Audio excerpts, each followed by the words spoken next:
Hey there, fear seekers. Welcome back to Silent Screams, where we dive into the darkest corners of the human experience. I'm your host, and tonight, we're exploring a tale that'll make you think twice about pulling that late shift at work. So, dim the lights, grab your favorite comfort object, and let's descend into a world where the line between reality and nightmare blurs. It was just another Monday at Grimshaw and Associates. At least, that's what I thought when I stepped into the elevator of our nondescript office building.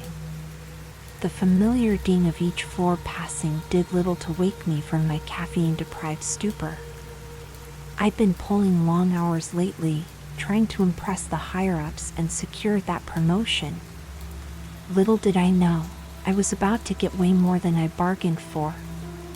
As the elevator doors slid open on the 13th floor, yeah, I know, real original for a spooky story, right? I was hit with an odd smell. It was metallic, like copper, with an underlying scent of something rotten. I wrinkled my nose, making a mental note to complain to building maintenance later. The office was eerily quiet as I made my way to my cubicle. Most of my coworkers wouldn't be in for another hour or so, but I liked the peace of early mornings. Or at least, I used to. I booted up my computer and started sifting through emails when I heard it, a soft, rhythmic tapping coming from somewhere in the office. Tap, tap, tap.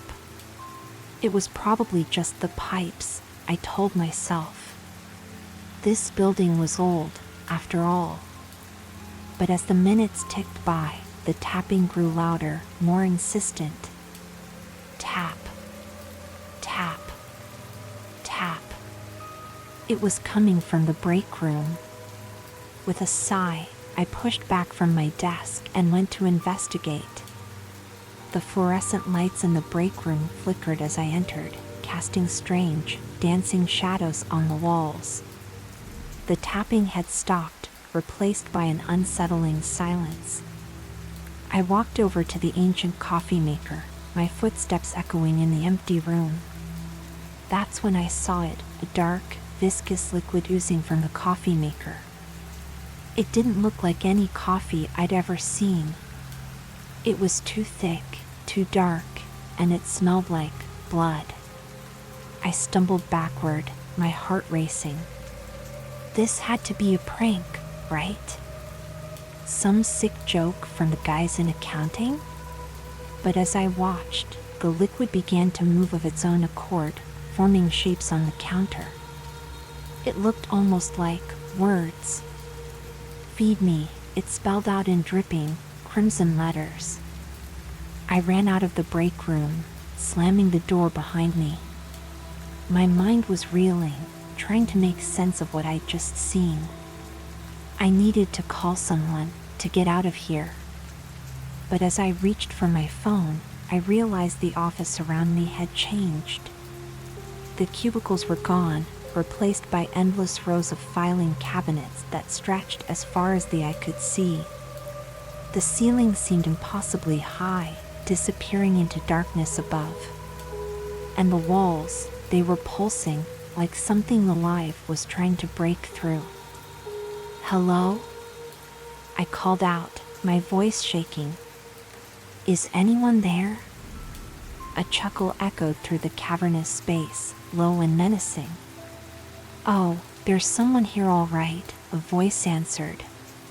It sounded like my boss, Mr. Grimshaw, but distorted, as if speaking through static. We've been waiting for you, Sarah. It's time for your performance review. A figure stepped out from behind a filing cabinet. It looked like Mr. Grimshaw, but wrong. His skin was pale and waxy, his eyes sunken and glowing with an unnatural light. And his mouth, it was too wide, filled with row upon row of needle-sharp teeth. What's going on? I stammered, backing away. What is this place? The thing that wasn't Mr. Grimshaw grinned, its jaw unhinging like a snake. This is where we separate the wheat from the chaff, Sarah. Where we find out who has what it takes to climb the corporate ladder, and who becomes fodder for the machine. As if on cue, the filing cabinets began to rattle and shake. Drawers flew open, spewing forth a torrent of papers that swirled around me like a cyclone. And in those papers, I saw faces, screaming, agonized faces of people I recognized. My coworkers, trapped in an endless loop of paperwork and bureaucratic nightmares. I turned to run, but the hallway behind me had vanished, replaced by a sheer drop into a pit of churning gears and grinding metal. The office had transformed into some kind of monstrous factory, processing human souls instead of data. "You have two choices, Sarah," the Grimshaw thing said, its voice now a chorus of 1,000 tortured screams. "Join us willingly, become part of the machine, or be consumed by it." I felt something grab my ankle, a tentacle of interconnected paper clips and rubber bands. It began to drag me towards the pit, towards the gnashing teeth of the cosmic printer that would pulp my very essence. "No!" I screamed, clawing at the floor. "This isn't real. It can't be real." But as I was pulled closer to the edge, I knew in my heart that this was more real than anything I'd ever experienced. The veil had been lifted, and I was seeing the true nature of corporate life, a monstrous, soul-devouring entity that fed on the dreams and aspirations of its workers. Just as I was about to be pulled over the edge, I heard a new voice, soft, but cutting through the cacophony of screams and grinding metal. "Sarah," it said. "Sarah, wake up." I blinked, and suddenly I was back at my desk. My coworker, Jake, was standing over me, a concerned look on his face. "You okay?" he asked. "You were muttering in your sleep. Must have been some nightmare." I looked around, disoriented. The office was back to normal, no endless filing cabinets, no pit of doom. Just the usual Monday morning bustle. "Yeah," I said, my voice hoarse. "Just a bad dream." Jake nodded sympathetically. "Well, shake it off. Grimshaw called an emergency meeting. Sounds like there might be some layoffs coming." As Jake walked away, I noticed something on my desk that made my blood run cold. There, next to my keyboard, was a single paperclip, bent into an unnatural shape. And next to it, written in what looked disturbingly like dried blood, were two words, "Choose wisely." I stared at the message, my heart pounding. Had it all really been a dream? Or had I glimpsed something not meant for mortal eyes? As the overhead speaker crackled to life, calling us to the conference room, I couldn't shake the feeling that I was about to make a choice that would determine far more than just my career. The fluorescent lights flickered as I stood up, casting strange shadows across the office. For a moment, I thought I saw something moving in those shadows, something with too many teeth and eyes that glowed with an unholy light. I took a deep breath and started walking towards the conference room. Whatever was waiting for me in there, whatever cosmic horror masquerading as corporate restructuring, I knew one thing for certain: nothing in my life would ever be the same again. As I reached for the door handle, I hesitated. Was I ready to face what lay beyond? Or should I run, leave this job, and never look back? The choice was mine, but the consequences, well, those might reach far beyond anything I could imagine. The door creaked open, revealing a darkness that seemed to pulse with malevolent energy. And as I stepped across the threshold, I couldn't help but wonder, in the grand cosmic horror of corporate life, was I the protagonist of my own story, or just another cog in a machine beyond my comprehension? Only time would tell. But one thing was for sure: This was going to be one hell of a performance review. As I stepped into the conference room, the air seemed to thicken, making it hard to breathe. My colleagues were already seated around the long table, their faces eerily blank. Mr. Grimshaw stood at the head of the table, his back to us, staring out the window at the city's skyline. "Ah, Sarah," he said without turning around. "So glad you could join us. Please, take a seat." I hesitated, my hand still on the doorknob. Every instinct screamed at me to run, but my feet seemed rooted to the spot. Slowly, as if in a trance, I made my way to the only empty chair. As I sat down, I noticed something odd about the table. The wood grain seemed to be moving. Swirling patterns that formed faces, screaming, agonized faces that appeared and disappeared in the blink of an eye. Mr. Grimshaw finally turned to face us, and I had to stifle a gasp.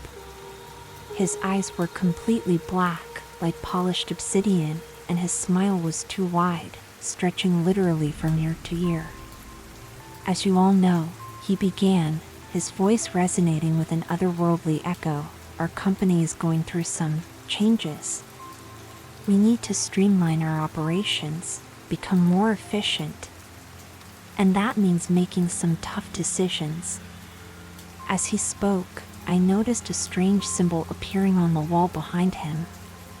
It looked like a cross between a corporate flowchart and some kind of eldritch sigil. The longer I stared at it, the more my head began to throb. "But don't worry," Grimshaw continued, his grin growing impossibly wider. "We have a very special severance package for those who don't make the cut." Suddenly, Jake, who was sitting next to me, started to convulse. His eyes rolled back in his head, and he began to speak in a language I'd never heard before, all guttural sounds and impossible syllables. The other employees didn't react, their faces remaining blank and impassive. I tried to stand up to help Jake, but I found myself unable to move. It was as if invisible chains were holding me in place. All I could do was watch in horror as Jake's body began to change. His skin bubbled and stretched, his bones cracking and reforming. In a matter of seconds, he had transformed into something that was no longer human, a writhing mass of tentacles and eyes, still wearing the tattered remains of his dress shirt and tie. "You see," Grimshaw said, as if nothing out of the ordinary was happening, "we're not just a company. We're a gateway. A portal to something greater. And those who aren't fit for promotion, well, they serve a different purpose." The thing that used to be Jake let out an unearthly shriek and lunged across the table at another employee. I squeezed my eyes shut, unable to watch, but the sounds of tearing flesh and crunching bones filled the room. When I opened my eyes again, the conference room had changed. The walls were now pulsing flesh, veined with glowing circuits. The ceiling had disappeared, replaced by a swirling vortex of stars and darkness. And my colleagues, they were all transforming, becoming monstrous amalgamations of flesh and technology. "What's happening?" I managed to choke out, finally finding my voice. "What are you?" Grimshaw laughed, the sound like nails on a chalkboard. "We are the future, Sarah. The next step in corporate evolution. And you have potential. You could be one of us. All you have to do is embrace it." He held out his hand, which was now a metallic claw dripping with some kind of ichorous fluid. "Join us, Sarah.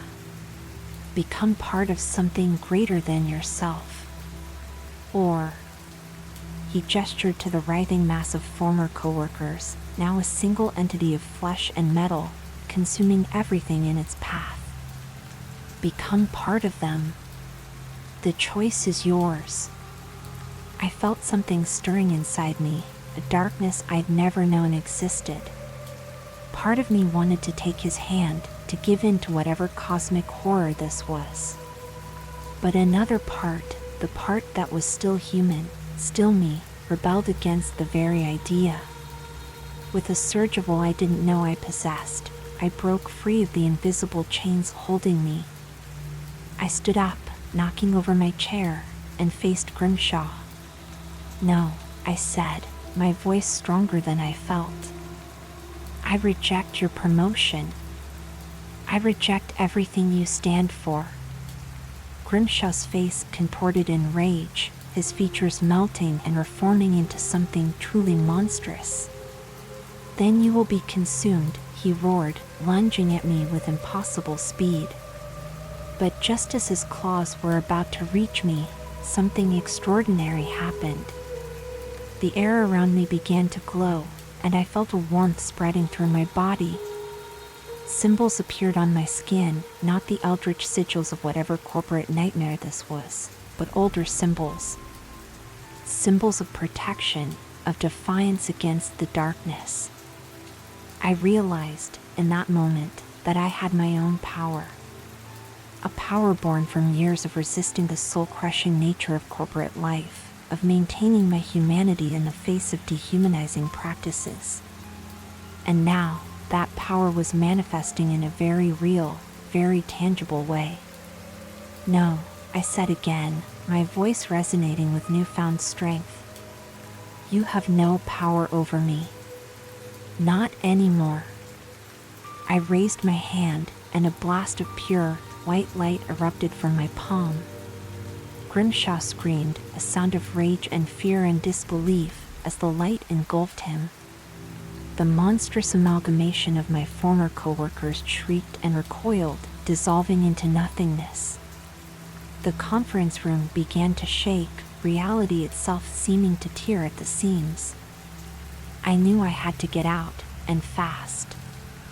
I ran for the door, dodging falling debris and reaching tendrils of unknowable horrors. As I burst out of the office, I found myself not in the hallway, but in a vast, cosmic space.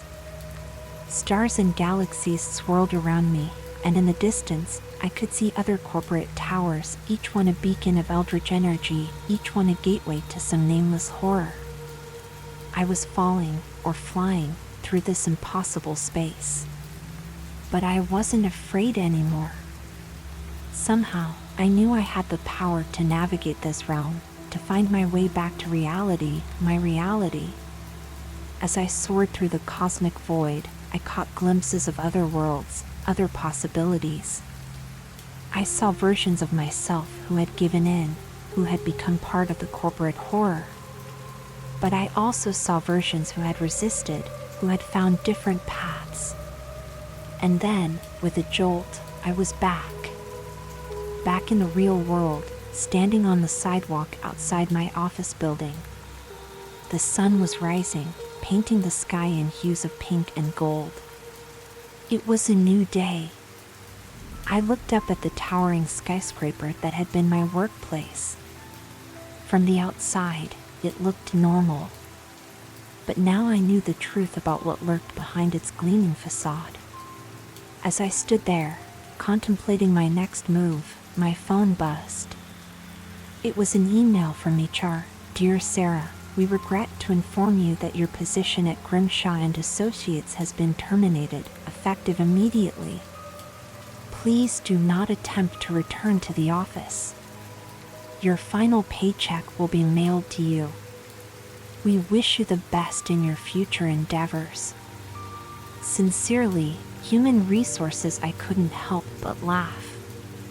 After everything I'd just been through, a form email from HR seemed almost comically mundane. But I knew this was just the beginning. I may have escaped the immediate danger, but I now understood that the world was far stranger and more terrifying than I'd ever imagined. Corporate culture wasn't just soul-crushing in a metaphorical sense, it was literally a conduit for cosmic horrors beyond human comprehension. As I turned and walked away from the building, I felt a mix of emotions. Fear, certainly, fear of what I'd seen, of what I now knew. But also a sense of purpose. I had resisted the lure of corporate evil, had tapped into a power I never knew I had. And now I had a choice to make.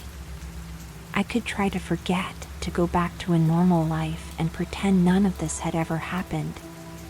Or I could use what I'd learned, what I'd become, to fight back. To help others resist the cosmic corporate horrors that threaten to consume us all. As I walked down the busy street, blending in with the morning commuters, I made my decision. This wasn't the end of my story. It was just the beginning. The corporate world had shown me its true, terrifying face, and I was going to show it mine. I pulled out my phone and opened my contacts. It was time to call some old friends, some fellow survivors of corporate horror. Together, we could form a resistance.